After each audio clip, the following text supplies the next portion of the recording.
Hey everyone, my name is Bridget and welcome to Bridget's Healthy Kitchen. It is an absolute pleasure to have you joining me today because today we're going to be cooking a very fabulous, very fragrant, very succulent dish, and that is a chicken tagine with preserved lemon and green olives. Very, very traditional. In fact, if you're wondering what a tagine can be described in a couple of ways. So number one, a tagine is the dish. So it's a slow cooked, stewed, braised dish, and you can use chicken, you can use lamb, you can use goat, you can use any number of different types of proteins to make a really succulent dish. But a tagine can also be described as the type of vessel that is used to cook the dish.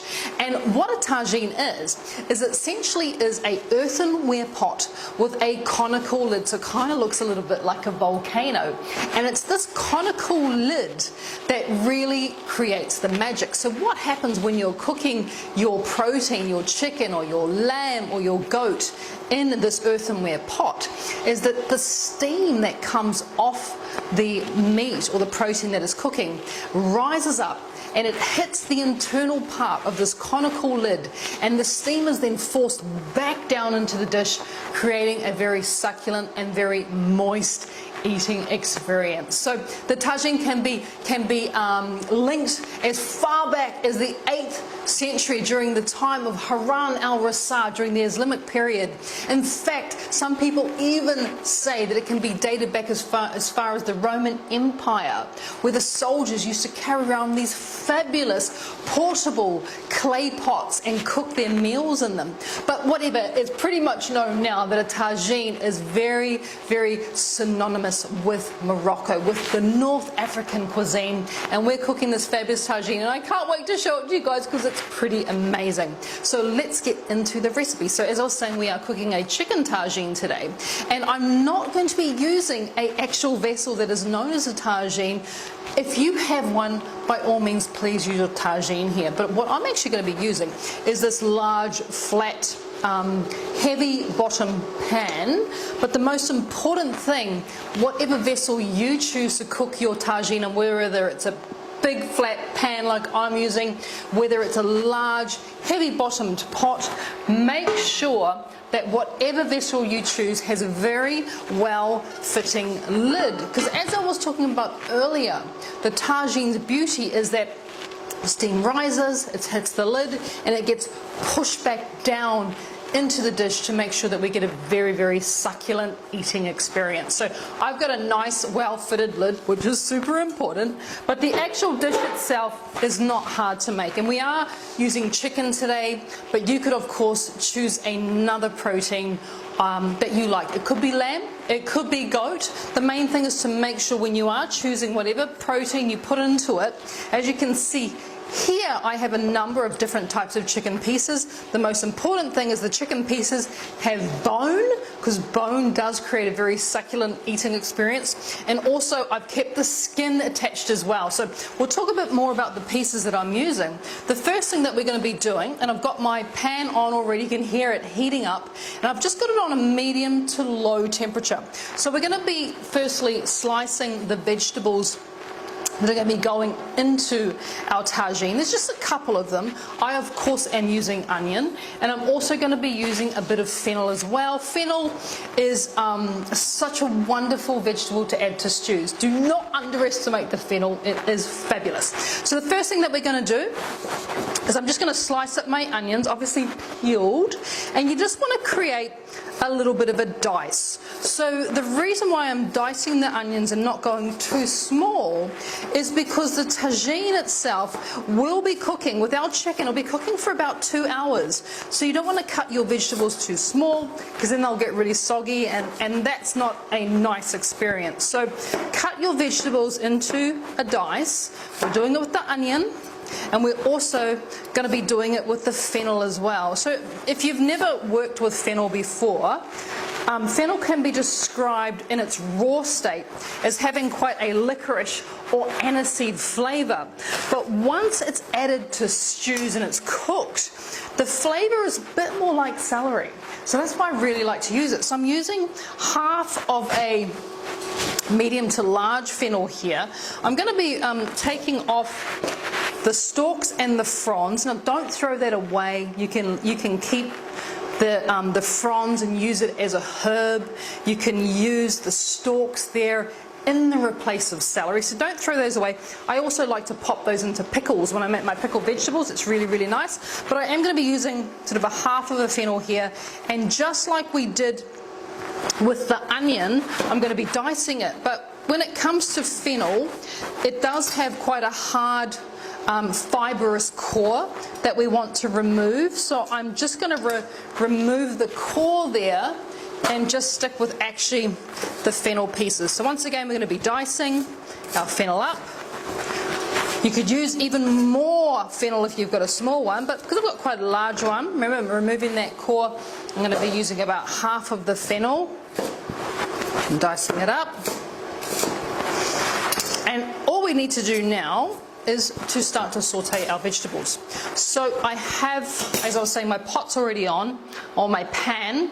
I've got sticky sauce here, and I've also got a little bit of coconut oil. So I'm going to be adding into my pan about a tablespoon of coconut oil, and what we're creating here is enough to feed between 5 to 8 people, so it's a decent amount. Just going to turn the temperature up just a little bit. So a tablespoon of coconut oil, as well as 2 tablespoons of my sticky sauce. Flavor, flavor, flavor. Obviously this is what we want. And then straight away, pop your vegetables into the pan and allow them to begin to saute. So, if I've got a spoon, yes I do have a spoon, give them a bit of a stir. And on, remember that medium heat, what you want to do, oh my gosh, it smells good already. It doesn't take long. Honest to goodness, it doesn't take long. So what we're going to be doing is we're just going to saute these vegetables in here for about a minute. We want them to get a bit of flavour. We want to make sure that the coconut oil and the sticky sauce really, really encapsulates the onion and the fennel. But at the same time, I don't want it to get too hot. I don't want it to start to burn. I just want to saute these flavours, begin that process of cooking and heating.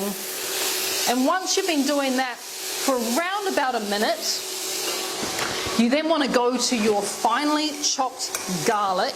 And to the finely chopped garlic, my semi-clean spoon, I will clean it off.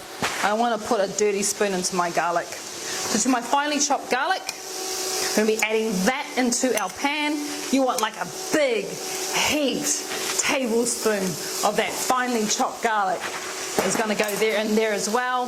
Give it a bit of a stir. This is a point now where you want to be a bit more careful, because now that we've got quite a fine cut of something in our pan, there is the chance that it may begin to burn and catch, which we absolutely don't want to do. So you're giving that a bit of a stir, another minute or two of that working through the process. Just got that temperature on, around, adjusting it to some medium to high, medium temperature. I want it to stir fry and saute, but as I was saying, I don't want it to catch and I don't want it to burn. So I'm kind of happy with what's happening now. And because the smells are really beginning to attack my nostrils, which is exactly what we want, it's time to add the spices. Spices are simple when it comes to this particular dish. It's not difficult at all. So I'm going to be adding in some ginger powder. 2 teaspoons of ginger powder is going to go into our dish. As well as that, we're also going to be adding in 2 teaspoons of coriander powder as well. And because there's not a lot going on in our pan right now, apart from kind of like sauteing and doing all those kind of cool things, the spices are now hitting the base of the pan, which is helping them to bloom, or it's helping them to release those volatile oils that make spices so incredibly flavoursome and fragrant. So keep on stirring with your spices in there, keeping it up, keeping it good. At this point in time, I'm also going to be adding in a little bit of mineral salt. This is going to help the onions to break down. So you're probably going to add around about a teaspoon of your mineral salt, helping those onions to break down. And why not start off with a good grinding of black pepper as well. And all of this is done on the same temperature. Remember that, all on the same temperature. Give it a bit of a stir. And at this point in time, you probably want to keep an eye on your onions and your fennel, but you don't have to be too particular. You know, it will continue to saute without you having to add too much attention to it. And you want to do this until the onions begin to get soft. They're ever so slightly caramelized. They're not too dark, they're just ever so slightly caramelized, and they're looking pretty incredible and pretty fragrant as well, because you're getting a good whiff of the smell. So at this point, while they're doing their thing, I'm just going to have a very quick chat with you guys about the chicken that I'm adding. As I was saying before, whatever protein you decide to add, make sure it's got bone, even a little bit of skin as well, because underneath the skin I'm using drumsticks and I'm using thigh. All of them have bone attached. It's going to be the bone that's going to be really important to help to create this amazing succulence. So drums are obviously one thing. You could use wings, but don't use the wing tip, just use the real fat part of the wing. My ideals are thighs and drums. You're going to need about 2 kilos, which is 2.2 pounds of chicken in total. And now that we've got this wonderful, you know, sauteed onion and fennel, all we need to do is take those wonderful chicken pieces and begin to add them to the base of our pan. So you can see why we really need a big pan for this, because it's the big pan that's going to ensure that we are able to fit all that chicken inside of our pan. So about 2 kilos, and as I was saying, this is enough to feed, you know, sort of 5, 6, 7, maybe even 8 people, because there's a lot of chicken there. So squish those in. Make sure that the chicken is touching the base of the pan, which is really, really important. And this is the point now where you're going to very slowly begin to cook the chicken pieces. You want to do this for around about 5 minutes. And what I do on that medium temperature is I go around with my tongs, as you can see. I go around with my tongs, and every now and then I just lift the chicken up.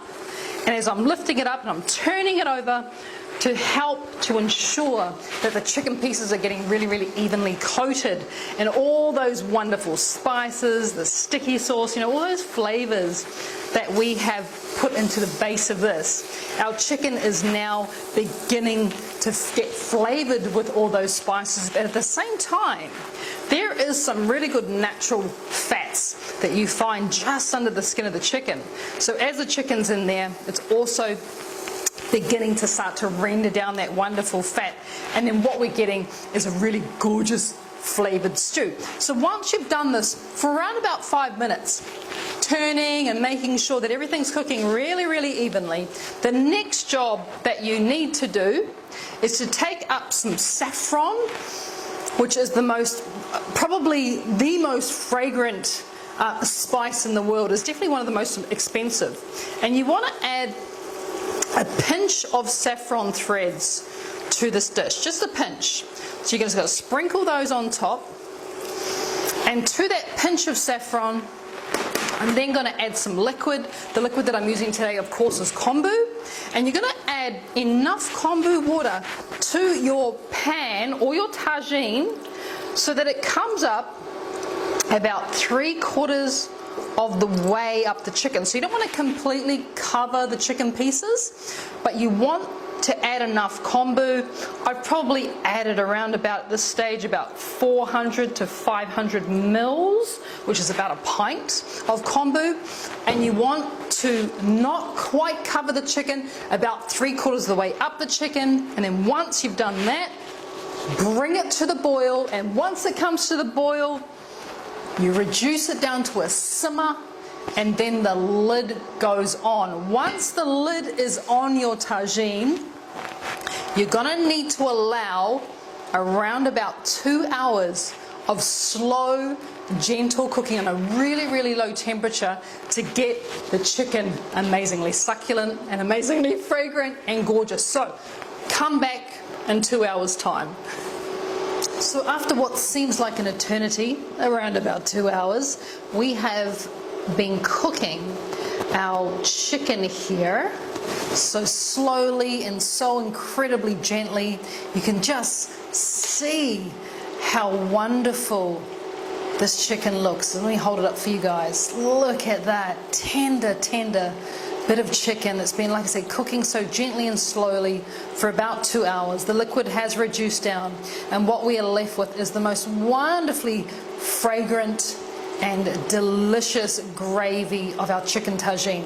Now all that's left for us to do is to add in our green olives. Now I'm using pitted olives here, straight out of the jar, so 200 grams, which is 7 ounces of pitted green olives. And as well as that, I'm going to be adding in some chopped preserved lemon. Now the lemon that I'm using is actually a recipe from my very first cookbook, Bridget's Healthy Kitchen.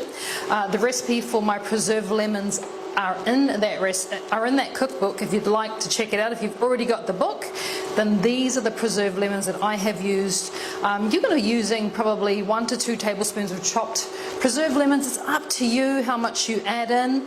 But what you will find is that when you add in the olives and you add in the preserved lemons and you give it a little bit of a mix through, the lemons are going to really help to balance out the flavour of this tagine. So once you've got your lemons in there, you've got your olives in there, you're going to put the lid back on and you're going to cook this dish for a further 15 minutes still on low temperature. So you know, one of the wonderful things that I especially love about this dish is that really when you think about it, it's actually not that hard to do, because all the hard work is done in the pot. You just kind of put everything in, allow it to sweat a little bit, and then allow it to stew. And the beauty of a tagine is that you allow the vessel to do the work for you. So 15 minutes have elapsed since I added the olives and the preserved lemon. The last thing that we want to do before we can serve up our tagine is we just want to have a bit of a taste of that gravy, make sure that we've achieved a really flavoursome liquid. And chances are we have. I have to admit, I did have a sneaky peek as it was cooking to make sure that it was behaving itself and it was becoming very, very succulent and flavoursome. But it's always a good idea once you've added the preserved lemon, especially to double check, triple check, quadruple check, just to make sure that you're getting those flavours really, really good. It is, I could just drink the liquid. It is so satisfying. It is, like I said, it's so well balanced. Now just with that little bit of lemon, I added probably about 2 tablespoons of chopped lemon, preserved lemon. And it really has added just that hint of acidity to balance out all those wonderful flavours that we put in earlier.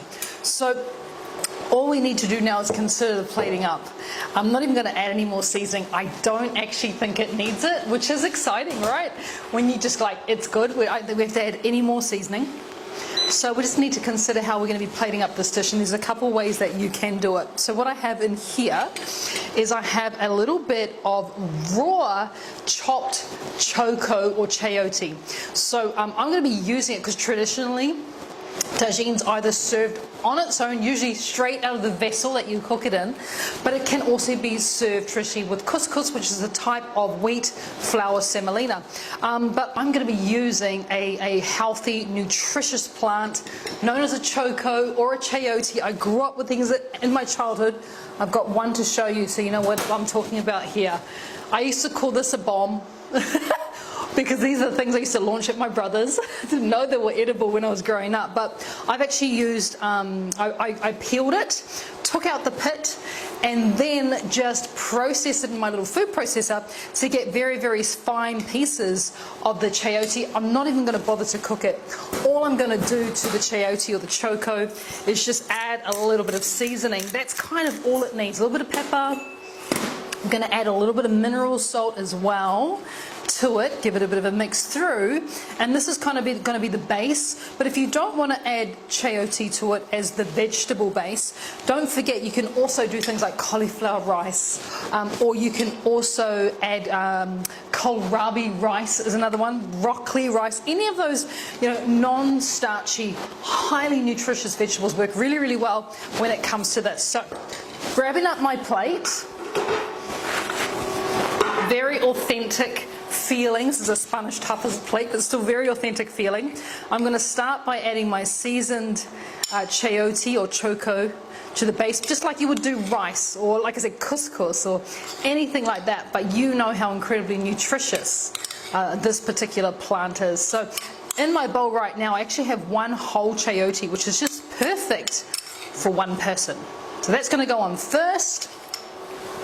And then we're just going to take up some of that succulent chicken. I'm going to go for a piece of thigh here because it just looks so good, so incredibly good. I'm going to put a piece of thigh on my choco. Let's go for a drum too.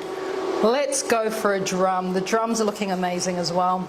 Put a piece of drum down there, and then of course, do not forget, add some of those wonderful olives. Make sure you've got that incredible gravy with the onions and the fennel. Like for me, the gravy is everything. It literally is everything. And don't throw it away. If you have more gravy left over once you've served up your chicken, keep it and add it into other soups and stews. It just can go on and on and on and on and on. So that is looking pretty good. Let's now just finish off the dish. A few little herbs I picked from my garden. I'm just going to be keeping it really simple today. I'm just going to be using some continental or Italian parsley. That's a non-curly variety. And like I said, straight out of my garden, which is very exciting that I can actually grow something. I am very excited by it. I know it's easy to grow, but the fact is I grew it and I'm very happy about that. So just roughly chop it through. Just need like 1 or 2 tablespoons per serve. Just sprinkle that over the top, and just for look, literally a bit of colour. I'm just going to put a bit of pepper on that, and there you have it. A very exciting chicken tagine with preserved lemon, green olives, choco couscous. You could use cauliflower rice, and of course the recipe that I've given with you guys today, I will be sharing it in its entirety. If you want to go over to our recipe sharing website, which is modkai.com, you can go over to Modkai, you can sign up for free, and you can get access to all our recipes on modkai.com. You can download it to your phone as an app, or you can just look at it on your browser in your desktop. You get all my recipes, you're able to print them off, you're able to keep them, you're able to look at them online. I'll be sharing that with you guys tomorrow on modkai.com. Until then, I really hope you enjoy this amazing dish as much as I have enjoyed creating it and all its healthy goodness for you. Until next time, take care, be safe, be well, and I look forward to spending more time with you guys soon in Bridget's Healthy Kitchen. Bye.